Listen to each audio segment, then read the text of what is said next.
So we're coming back here, we're looking at the 47th day now. And so again, we begin with our preliminary practices as we discussed previously. And then we contemplate on the 47th day the 4 negative actions related to voice or speech. And those are lying, sowing discord, harsh speech, and worthless chatter. So regarding the first one, which is lying, we have 3 types of lying. Ordinary lying, making untrue statements with the intention of deceiving others as a part of that. The second one is major lying, which is misrepresenting the Dharma specifically. And the third one is phony lamas lying, making untrue claims of qualities and abilities or attainments. Oh yeah, I'm great, I can do this, I can do that. I can walk through walls. So, those kinds of things. So, those are the 3 related to lying, 3 ways of lying there. The second one is sowing discord. And here there are 2 types. Openly sowing discord to create a rift between people. So intentionally trying to get 2 other people to go at it with each other, if you will. And second, secretly sowing discord behind their back. Okay, so either of those can be done. The third category here is harsh speech, and there are 2 types of that. Regular harsh speech, where whatever you say, you're yelling or you're being very harsh with the words you use, those kind of things. And the second one is spoken sweetly rather than harsh, but it destroys the person's heart. So you say it very nice, but the words you use are not nice at all. Yep. So both of those, though, are forms of harsh speech. The fourth one is worthless chatter. And this is just gossip. Okay? Stirring up desire or hatred, disturbing others' prayers, performing rituals for which you are not qualified, and so on. Especially when you talk in these ways to one who gives teachings, those who listen to teachings, and those who practice Dharma. Then it becomes a great negative karma. So the context here does have some importance in terms of what you do and how you do that. So then he talks about more details in the words of my perfect teacher, and then we conclude with your meditation session and resting your mind and concluding practices as before.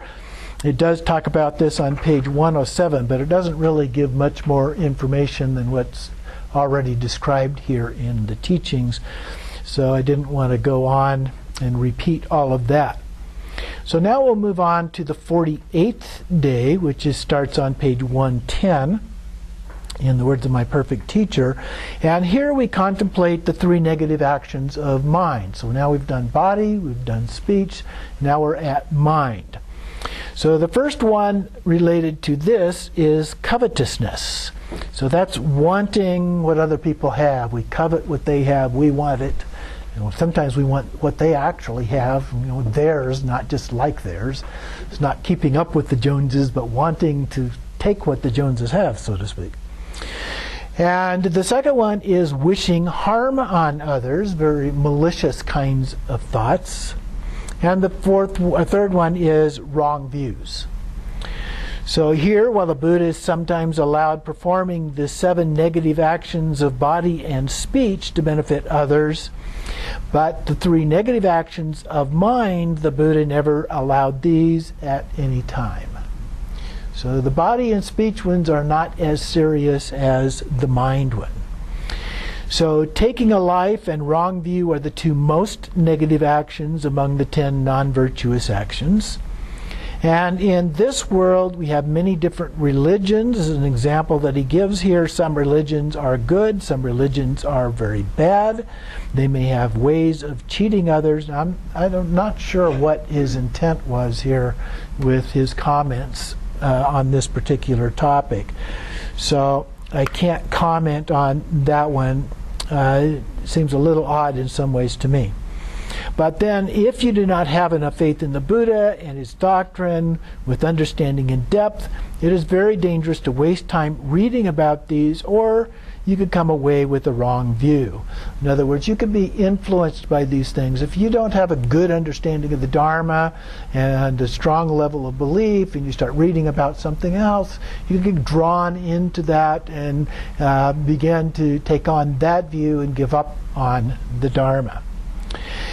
Then in the last paragraph here, there are many different causes to arouse wrong view. For example, if you're interested too much in the internet and become interested in discussions, you may begin to doubt your own doctrine, and you arouse many kinds of wrong view.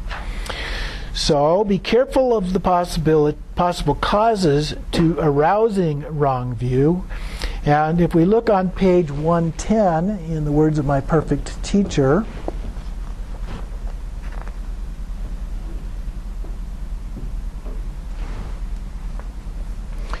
it talks about wrong views, and it gives a little more detailed explanation than what Rinpoche provides here.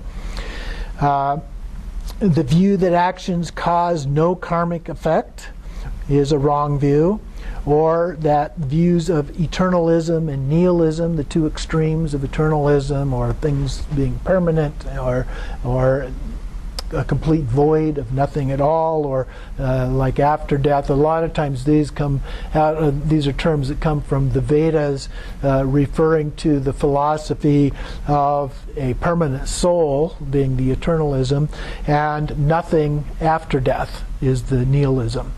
And so it's just the end. That's it. It's over with. Those are those two extremes which the Buddha talked about in terms of finding a middle way. So those two are each individually considered to be wrong views. Then, according to the view that actions cause no karmic effect, positive actions bring no benefit and negative actions no harm. And the views of eternalism are the views of eternalism and negativism, which it talks about and gives some other examples, but in the next paragraph explains eternalists believe in a permanent self and eternal existing creator of the universe. Nihilists believe all things are just arise by themselves, and there are no past or future lives, no karma, no liberation, and no freedom. So that's a good summary of what generally in Buddhism are considered to be wrong views, if you will.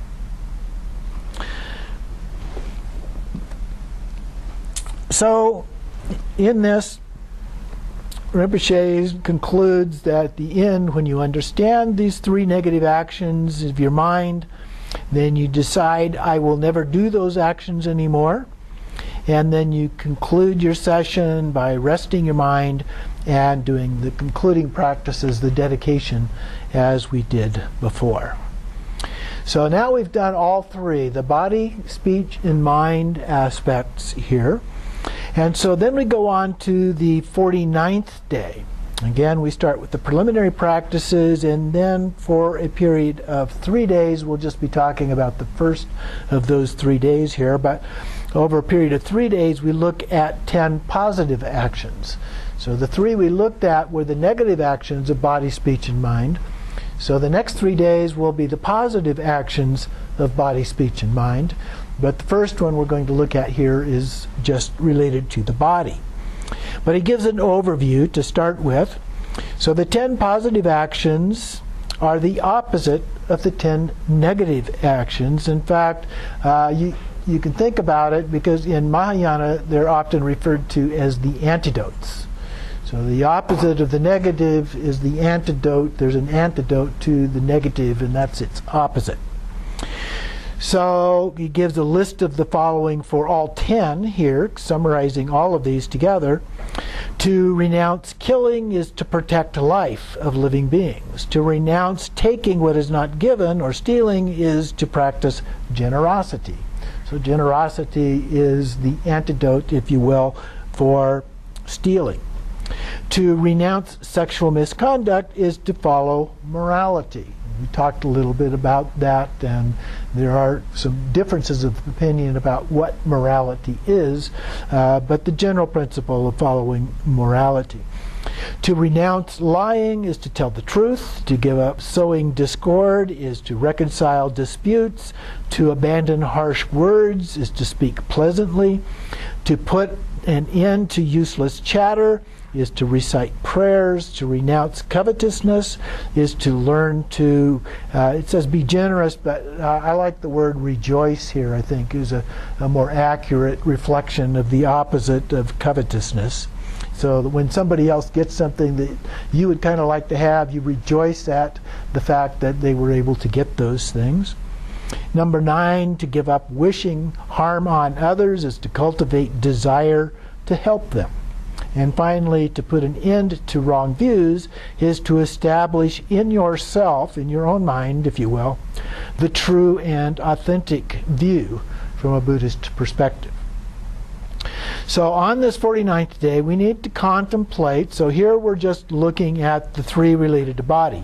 We contemplate renouncing killing by practicing protecting life of living beings. And there are a number of ways that we can do that. Previously, we talked about saving, for example, fish that were going to be killed. They had been captured. They're still alive, but we buy the fish and we turn them loose, as an example.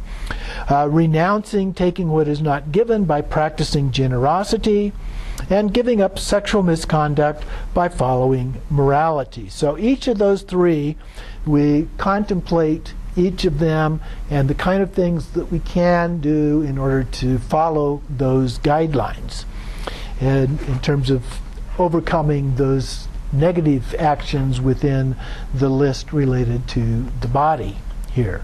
And then, of course, we conclude, just as we have before, resting our mind and then dedicating the merit with the prayers as before. So that concludes all of these for week number 7. It also concludes part 1, of the 100-day retreat. So we've gone through the first 49 days of the retreat.